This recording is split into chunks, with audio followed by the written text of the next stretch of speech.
Good morning! So, gusto ko po anuan yung Roblox situation. Alam niyo naman anong situation yung pinagsasabi ko, di ba? Kapag hindi mo alam, pinagsasabihan ko is yung nakalimutan ko tawag. Pero yung parang beef, di corn beef. Yung beef ni David Baszucki kay Schlepp. No, ngayon, ano yung ginawa ni Schlepp? Wala siyang ginawa. Yan yung masama. Isang araw biglaan nakuha natin yung news na naban daw siya si Schlepp. Okay? Yung rasyon hindi biglaan lang. So, pinakaunang nakuha niyang message sa Roblox, cease and desist letter. Now, ano yung cease and desist letter? Yung cease and desist letter, basically, ibig sabihin masusul ka. So, in terms, hindi makakalaro si Schlepp kapag naglaro siya ng Roblox, siya ay pwedeng masu. Yung rasyon daw sa pagbaba niya is isa-isahan ko na lang. Na-post agad yung video. So, unang steps na kinuha ni Schlepp, pinost niya yung mga kasi naban siya, alangan. Pati na rin yung kasama niyang YouTuber na niya rin partner para manuan yung PDFs. Now, yung pinaka ginawa is, ito yung maling paggagawa ni Roblox. Yung unang dapat igawin is, imbis na i-punish yung tao na nang tutulong sa kanya, gawin niya is support. Di ganun yung normal behavior. Dahil sa moment na pinagawa mo yun, talagang maanuan ka sa social media. Yan yung masama. Okay? Now, wala talagang valid reason. Kasi sa mga mata ko, hindi ako bulag, is tama si Schlepp. Paano yun mali? Ginawa niya lang naman is ginawa niya yung mga pedophiles. At kapag iyon, anak mo, inanuan ng pedophile, ano gagawin mo? I-report mo sa police. Gusto nilang, isa sa mga pinagsasabi nila para ma-backup daw yung ginawa nilang is na dapat umano muna daw sila sa sa police. Pero nagagalit rin sila kasi nagano siya sa police. Yung pinagsasabi ng Roblox is dapat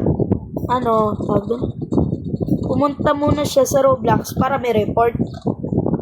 Pero yung gagawin lang naman ng Roblox, ibaban yung pedophile. Mali yun. Hindi dapat yun ginagawa. Okay? Imbis na i-ban mo lang ng ganun, pwede pa makabalik yun. Alt account lang kailangan nun.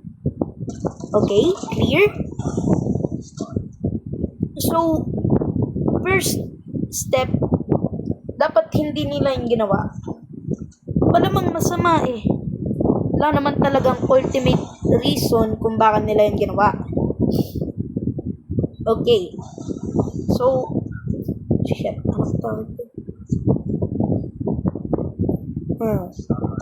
sinasabi nila na nag-fake yung si Schlepp na maging minor. Pero, yan yung talagang first step sa pag-ano ng pedophile.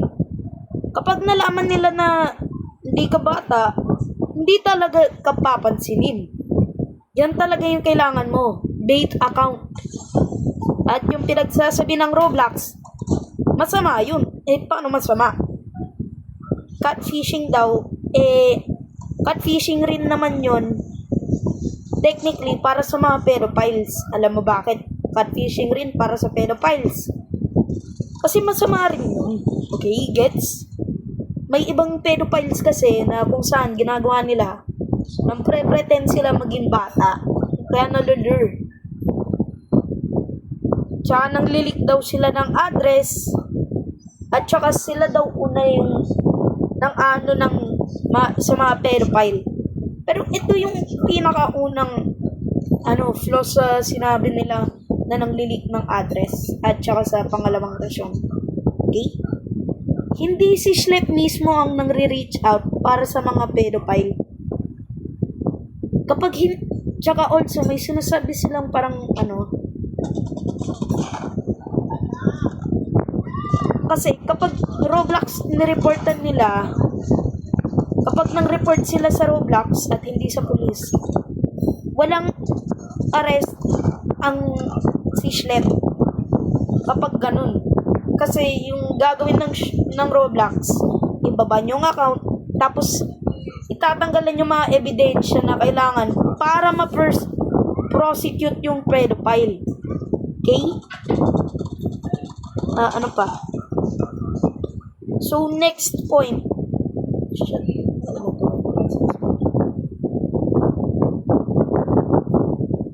Sila rin technically ang nanglilik ng address. Okay?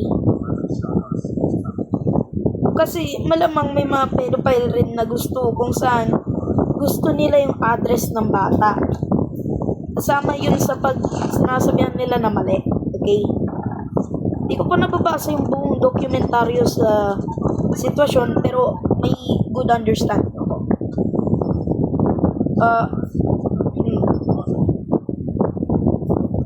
Basically, ginawa nila mali. Okay? Tsaka, isa sa mga workers ni David Baszucki, Matt Kaufman, so, may mga allegation na yun. Pati na rin yun. At reminder lang rin, chief safety officer yon. Ibig sabihin, siya yung in charge sa safety ng mga laro. Siya dapat nang moderate at technically siya rin yung nampapaban ata. Basically, kasama rin siya dun. Kasi may mga condo game badges siya. Mga condo game badges na yon is parang mga welcome badges ata. Kapag ka, di ba may mga laro na kung saan unang dating mo may welcome badge na makukuha mo immediately. Meron siyang mga ganun na kasing tagal ng over a year. Over a year niya, alam niya yung mga game, yung mga salbahing na yan. Pero alam mo ano ginawa niya? Walang pansin. Hindi niya naban.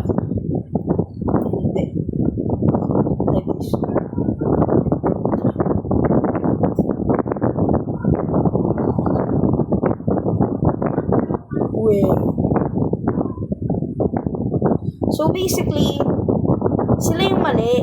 Okay? Gagawa rin ako pangalawang video kung saan may buong understanding na ako sa sitwasyon. Alam ko may maraming Chris Hansen ata. Si Chris Hansen mismo umalis sa retirement para lang matulungan si Schlepp. Kasama na rin si Lobay Mike. Siya, isa pa rin tawag doon. Isa pa rin siyang nagtuturo ng law. Kasama rin siya doon at di maganda yung news niya kay Roblox. Dinidepend niya si Schlepp. Pwede mo rin mapanood yung buong video ni Lobay Mike. Dahil ang sobrang ganda rin ng video. Makakalati pa rin ako sa video, pero basically pwede masu yung Roblox. Depende lang sa court. Sa court, hindi sa mismong basketball court Hindi yung ganung court. Pinagsasabihan kong court, is yung parang sa pag-ano ng judge. Depende lang yun sa judge ultimately kasi either corrupt yung judge, inaano niya yung big companies, ganun talaga rin yung mostly ba. O kapag yung judge na yun, katulad nung naarestado si Donald Trump, na kung saan kahit presidente siya ng Amerika, inanuhan niya ng mugshot, basically. Kapag ganun, mostly kasi, kapag masususi Schlep, ay masususi Roblox, low chance na may makukuhang punishment. Alam mo bakit? Kasi, big company yun, big. Yung ibang judge ginagawa kasi malaking company daw lang yun. Gets? Okay? Pagsasidan lang nila dahil sa popularity, etc.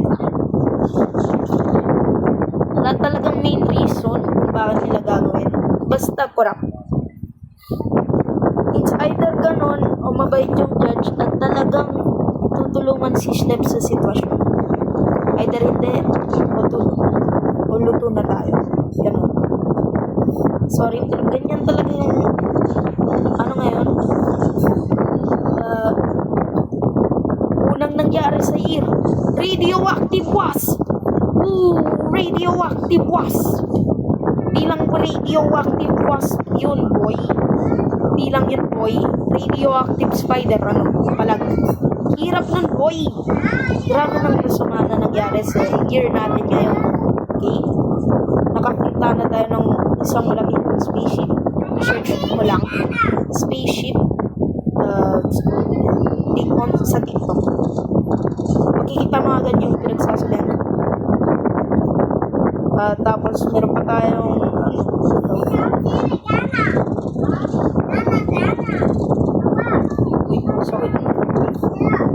basically masama yung taon ngayon.